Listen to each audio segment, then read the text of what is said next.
Kumuha tayo ng update sa sitwasyon sa Maynila. Sa agenda report naman ni Isaiah Mirafuentes mula sa Abante.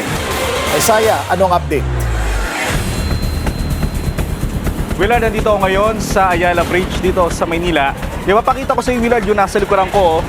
Itong tulay na to kasalukuyang hindi nadaraanan dahil nga makikita mo nakabalandra yung mga barbed wire, mga barikadang nilagay ng mga otoridad dito.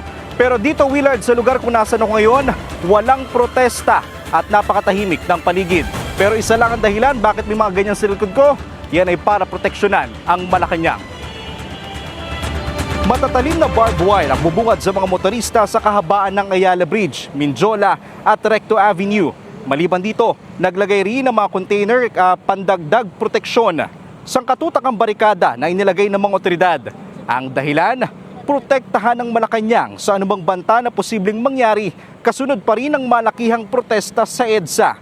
May mga pulis rin sa paligid, nagmamasid sa mga posibleng mangyari anumang oras.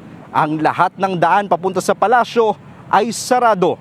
Maging ang mga pedestrian ay hindi rin pinapayagang makadaan.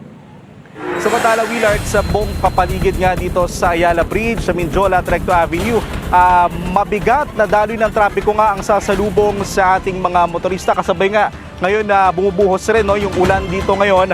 At maliban pa dyan, Willard, ang malala pa, hanggang sa ngayon, ayon sa mga otoridad na nandito, hindi nila alam kung hanggang kailan ang mga barikada na inilagay nila dahil wala pa raw direktiba sa kanila kung hanggang kailan nila ito aalisin.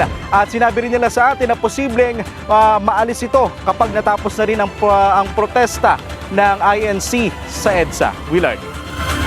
Maraming salamat sa iyo, Isaiah Mirafuentes ng Abante. Nag-ulat ng live mula sa Ayala Bridge. Manatiling nakatutok sa Bilyonaryo News Channel, sumubaybay sa aming social media accounts at mag-subscribe sa aming YouTube channel para sa mga eksklusibong balita at storya.